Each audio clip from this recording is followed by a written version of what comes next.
Závislosti aj s praktickými príkladmi.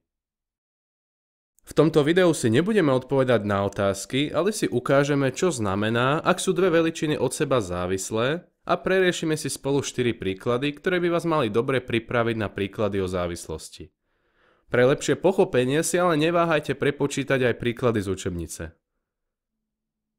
Poďme sa pozrieť na závislosti medzi dvoma veličinami. Vysvetlíme si to na príklade. Povedzme, že maslo stojí v obchode 2 eurá. P bude počet masiel, ktoré nakúpime, a C bude výsledná cena. Potom zápis P krát 2 sa rovná C vyjadruje, ako od seba závisia počet masiel P a cena C.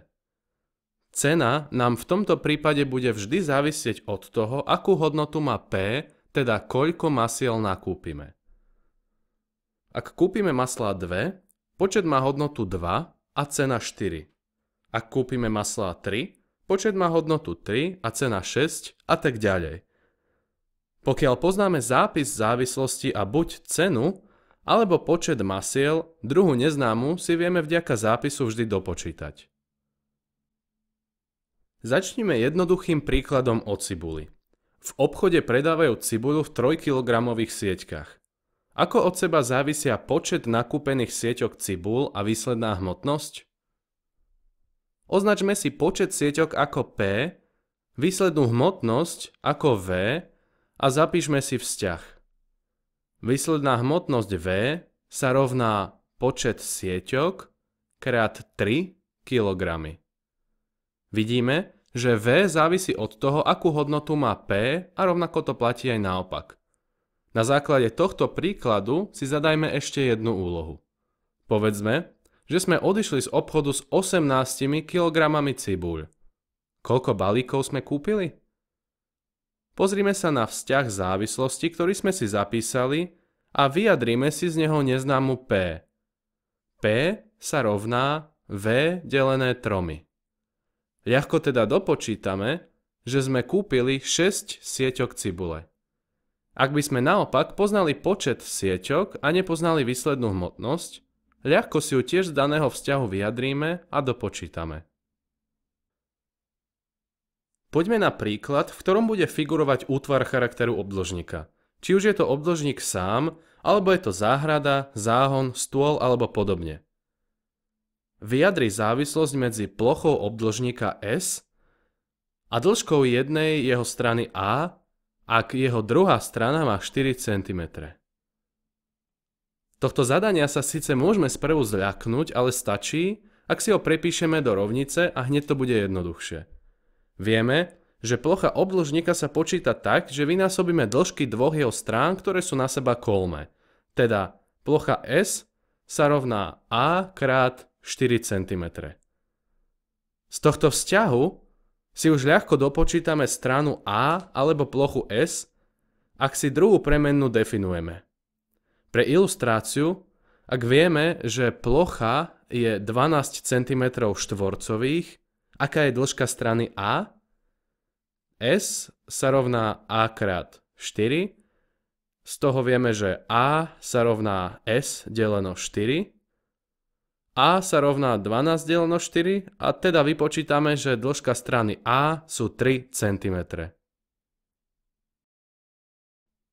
Aby nás takýto typ príkladu zbytočne neprekvapil, poďme si preriešiť príklad finančného charakteru. Nazvali sme ho v zmenárni. 1 euro sa dá v zmenárni vymeniť za 25,423 tisícin českých korún. Koľko eur by sme potrebovali vymeniť, aby sme v zmenárni dostali 37 549,6 českých korún? Nezlaknime sa desatinných čísel, na to, aby sme si s nimi poradili, máme kalkulačku. Prídime si teda zápis zadania. 1 euro predstavuje 25,423 tisícin českých korún.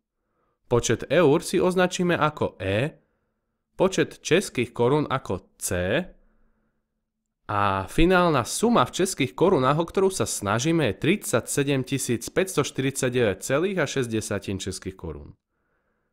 Vyjadrime si závislosť medzi počtom eur a počtom českých korún.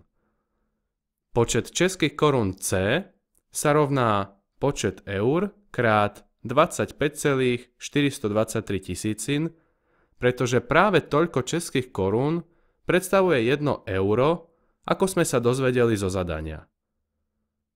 Teraz si za C dosadíme sumu českých korún zo zadania a potom si vyjadrime počet eur E a nakoniec použijeme kalkulačku. Zistili sme, že na to, aby nám v zmenárni za daných podmienok vydali 37 549,6 českých korún, im musíme odovzdať minimálne 1476,99 eur. Hovoríme minimálne, pretože väčšina zmenární si za samotnú operáciu účtuje poplatok, takže v skutočnosti by si od nás vypýtali nejaké eurá navyše. Pre lepšie pochopenie zadania, postupu a výpočtu si video neváhajte pozastaviť a dôkladne preštudovať, alebo si ho pokojne pustíte znovu. Poďme si preriešiť posledný príklad, ktorý bude o pici. Pizzeria predáva pizzu tak, že za cesto účtuje 3 eurá a každá ingrediencia na túto pizzu stojí ďalších 70 centov. Vyjadrite všeobecný vzťah pre výslednú cenu pice a vypočítajte cenu pice s 5 ingredienciami na nej. Ingrediencie na pizzu sú pre nás napríklad salám, šunka, paprika a tak ďalej. Dôležité fakty si teda prepíšeme do zápisu a z neho vyvodíme vzťah závislosti výslednej ceny od počtu surovín. Výsledná cena V sa rovná 3 eurá za cesto plus počet ingrediencií krát cena za každú. Všimnime si, že vo výraze sme použili aj zátvorky, tie tam ale nemusia byť, pretože násobenie má prednosť pred sčítaním. Pre zistenie výslednej ceny pice s 5 ingredienciami si za premenu P dosadíme 5 a vypočítame. Výsledná cena takej pice je 6,5 eura. Na záver si už len zopakujme spôsob, akým riešime príklady na závislosti. Ako prvé sa zamyslíme nad zadaním, potom si zadanie prepíšeme do zápisu, kde si zapíšeme fakty a pomenujeme premenné. Dáme pozor, aby každá premenná bola označená inak. Vypíšeme si výraz vzťahu závislosti, vyjadríme si z neho premennú, ktorú potrebujeme vypočítať a vypočítame.